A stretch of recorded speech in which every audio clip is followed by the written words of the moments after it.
These are highly, highly unusual. The vast majority don't know what happened to them, or they're found semi-conscious or unconscious, and when they're brought back to their parents, when they're questioned, they'll say, I don't know, I just woke up there.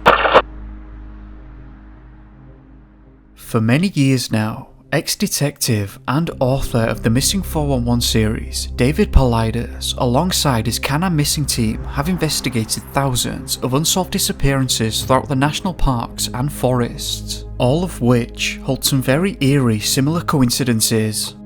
Well, these disappearances are not specific to the United States of America. Most of the disappearances you will learn about throughout this video took place around my local area, while some took place a couple of hours away. I'm not sure if Paulides has mentioned any of the disappearances researched throughout this video, but I was shocked to find so many strange disappearances around the Yorkshire area. This first case concerns me deeply, as it is no more than 10 minutes away from where I live. The circumstances are very strange, and as you'll come to see, may fit a couple of the Missing 411 profile points. You tell me. On December the 6th, 2015, 20-year-old Jason Norfolk had been on a pub crawl in Old Town, located in Hull, UK. Jason was with his girlfriend and some friends at the time, and in the early hours of the morning, Jason had left the bar known as Rumours by himself and was never seen again. I believe that this disappearance was highly unusual, and we're going to get into why that is the case. Firstly, according to his girlfriend, Jason leaving by himself was unusual, as he and his friends would typically let everyone know that they were leaving before doing so. She also went on to say, and I quote, Jason would not have walked out on his loved ones. However, no one at all noticed that he had left, and as far as I can tell, Jason was happy and cared for. His girlfriend said about him, "You could not find a better person than Jason. It feels like everyone is out looking for him. It is truly appreciated just how much the people of Hull and the surrounding areas can come together during such times." According to the authorities, these were the last people to see Jason before his disappearance. After leaving the bar, Jason made his way towards the city centre, where 4 men briefly spoke to Jason and helped him out of a taxi someone else had ordered. It is thought that Jason may have had a minor altercation with these men before continuing on towards the town centre to find a taxi to get him home. Jason was last seen on CCTV walking towards High Street in the city centre at 1:26 AM. His precise movements thereafter are unknown. Jason never made it home that night, and at 3:37 PM later on the same day, around 14 to 15 hours later, Jason was reported missing after failing to return home. This is where things take a very strange turn. During Jason's walk, he passed what is known as North Bridge, which allows travel over a small river to allow him to continue on his journey. A large search effort was undertaken by the authorities and many volunteers, and Jason's shoes were found in the mud next to the river. A few meters away, his phone was found, and slightly further, his trousers were found with his wallet in the back pocket. It's important to note that his body was never found. Those facts alone are truly bizarre and very difficult to explain. I believe that the official explanation is that no foul play was expected and Jason must have fallen into the river and drowned. Jason's family in particular must believe that this is the case, as they have petitioned that the local council should erect a fence around the area that Jason is believed to have fallen in. Despite that belief, Jason's mother also seems to have had some doubt. She said, and I quote, "Jason was a fit lad. He might have been able to climb out of the water. You have to wonder why his body hasn't been found. You have to wonder if the fact that he was only slim and small is the reason that he hasn't been found. All kinds of things run through your mind. I still live in the hope that one day I will get him back, that he will be found.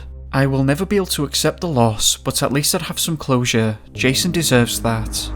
Some questions remain here. Firstly, in my opinion, a robbery or mugging can most likely be ruled out, as his phone and wallet were discovered untouched and nothing was stolen. Secondly, if we are suspecting that Jason had fallen into the river, can you come up with an explanation as to why he would have taken his shoes and pants off first? Or are we suggesting that his shoes and pants came off during the alleged fall or a struggle in the water thereafter? I find that to be very unlikely. Thirdly, if someone had abducted or attempted to abduct Jason, why would they have removed his shoes and pants and not taking his belongings? And lastly, if we're suspecting that a drowning had taken place, and perhaps I don't fully understand this, but if Jason's pants and shoes were not washed away, why was the body, which will have weighed many times that of the pants and shoes combined? I had actually heard about this case years prior when it took place, and before hearing about Paulides' work, I never suspected anything out of the ordinary. However, while this particular incident was not in a rural location, it was remote in the sense that it was very early hours in the morning and no one was around.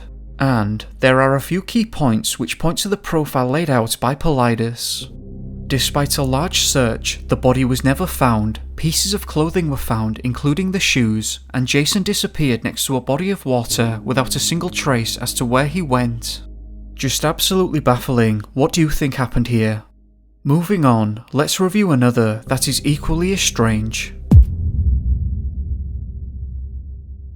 19-year-old Gaia Pope went missing on November the 7th, 2017 in Swanage, Dorset, located in the UK.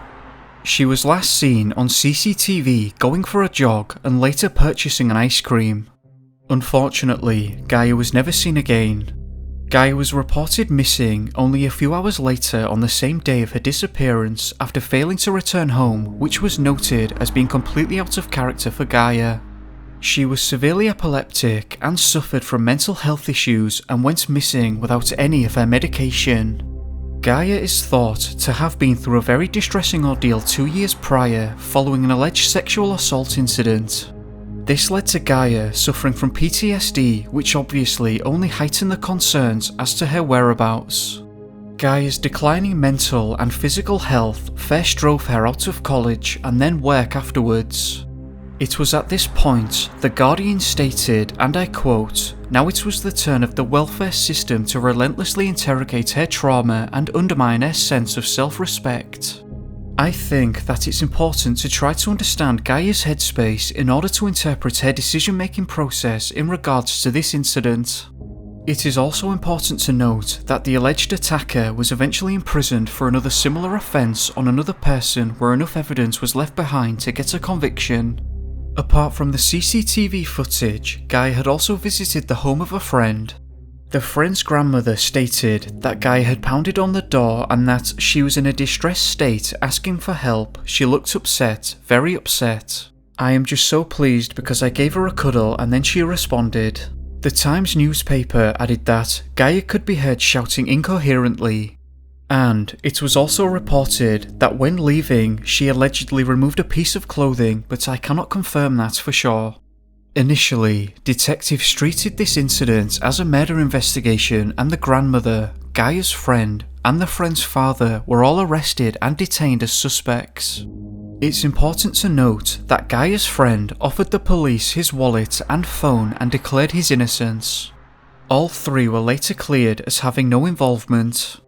Soon after the disappearance, there was a massive police investigation joined by a massive public search effort which mobilised thousands of people across the country and would last for 11 days. Helicopters with thermal imaging technology were deployed alongside highly trained sniffer dog teams. Needless to say, the helicopter teams could not find her and the sniffer dogs could not pick up her scent. Now, this is where things take a bizarre turn. On November the 16th, 9 days after the disappearance, Gaia's clothes, including her shoes, were found scattered across a nearby coastal path. 2 days later, on November the 18th, Gaia's body was found nearby and the police quickly ruled out murder as she had sustained no injuries at all, which left the authorities baffled. An autopsy was undertaken and the cause of death was found to be as a result of hypothermia. Bizarrely, here's a quote from Gaia's cousin, Mariana.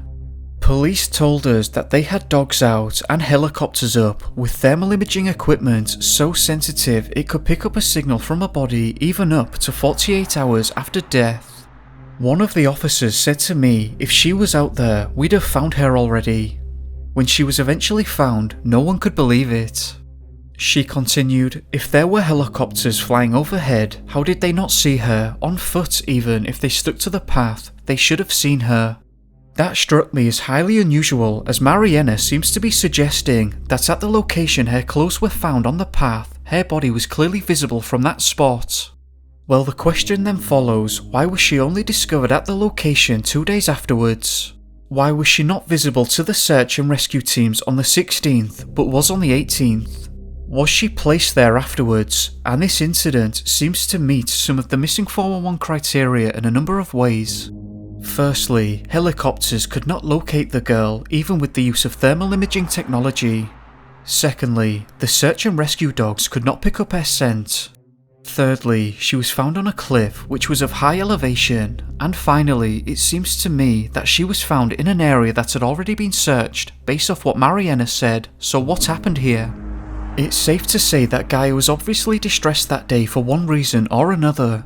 Was it this state of mind that led her away into this remote area? What happened to Gaia Pope? Did something unusual take place on that cliff, or is this a clear-cut case of hypothermia? Why couldn't they locate the body for 2 days despite being so close to the discovered clothing? Just an absolutely baffling incident that doesn't make a lot of sense. What do you make of this? Now, let's review a shorter incident that took place very close to where I'm situated. Less detail was made available however, but the information I was able to gather potentially points to something unusual taking place. On April the 19th, 2009, 80-year-old Michael Conboy was at home recovering from a viral infection. He last spoke to his sister Ellen at 10:30 p.m. that night and was never seen again. His disappearance was described as out of character by his family. He was reported as missing the following morning on the 20th, as Ellen had arranged to meet him at his house but had arrived to learn that he had simply vanished.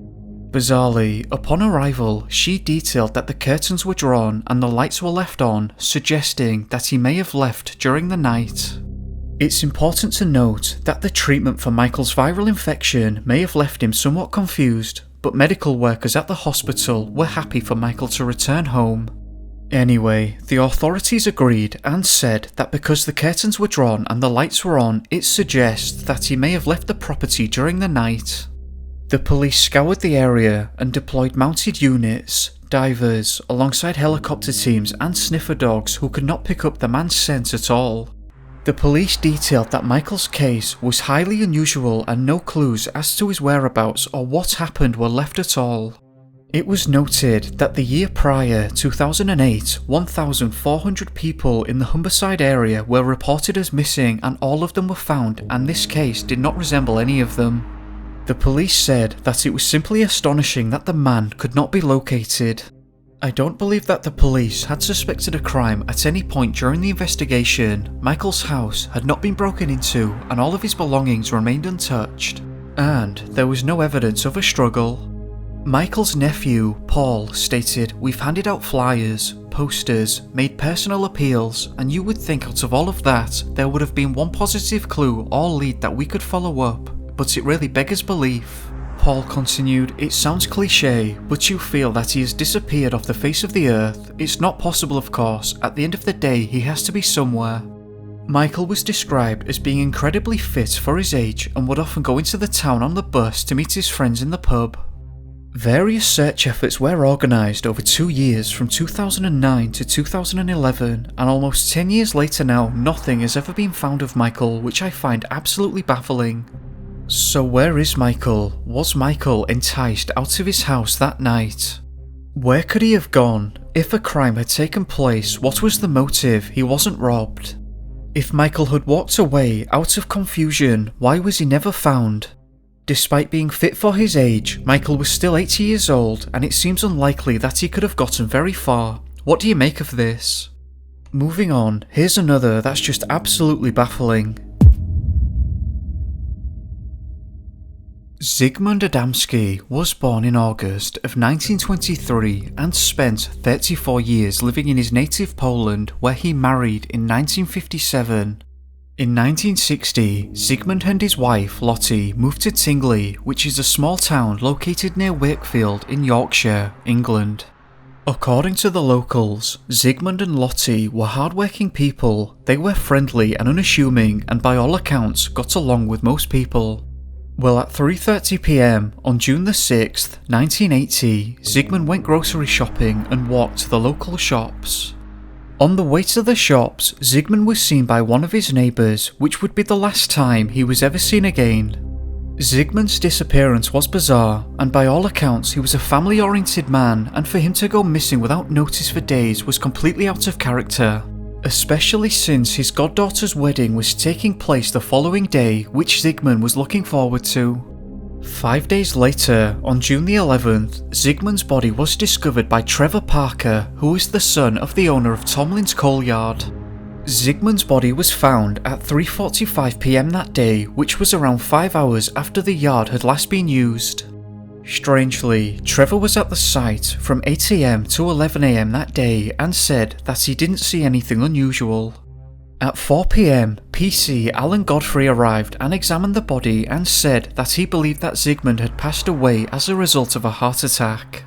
Everyone involved realised just how bizarre this finding was and questioned how this could be a straightforward heart attack. Sigmund's body was face down at the top of a 12-foot high pile of anthracite. It was suggested that the body was most likely placed there from above, as no evidence existed to suggest that anyone had climbed up or down the heap. Another interesting question is how could he have been lowered from above without being seen in the middle of a hot summer's day? If things weren't already bizarre enough, it's about to get stranger. When found, there were no signs that Sigmund had been sleeping rough on the streets and did not appear to be suffering from any medical conditions. It was detailed that he hadn't checked into a hospital during the time he spent missing, and not only that, but it was found that he had also eaten well during the time he spent missing. It's also important to note that there were no signs of a struggle at all. And even stranger still was the fact that Sigmund's shirt was missing. His pants and shoes were fastened scruffily as if it had been done by someone who didn't know how to do it. Also noted was the fact that his coat was fastened up the wrong way. And despite being missing for 5 days, there was only a single day's worth of beard growth. But most strange of all was the burn marks around his neck and shoulders, which were also covered in a gel-like substance that couldn't be identified. Dr. Alan Edwards performed the autopsy and concluded that Sigmund passed away between 11 a.m. and 1 p.m. on the day that he was found, while the burns were 2 days old. Dr. Edwards was so confused about this case that it took him several months to come to the conclusion that it must have been as a result of a heart attack. This is just an unbelievable case that's very hard to explain. What do you think happened here? I'd love to hear your thoughts in regards to all of these cases. I'd just like to take a moment to thank all of you that have subscribed to the channel and who share these videos, like them, and just generally show support. I appreciate it a lot and can't thank you enough. I'd also like to say thank you to my patrons for supporting me over at Patreon, so thank you very much for all of your support and generosity. It is very appreciated and has allowed me to use the footage that you see on the channel, so thank you to all who have signed up.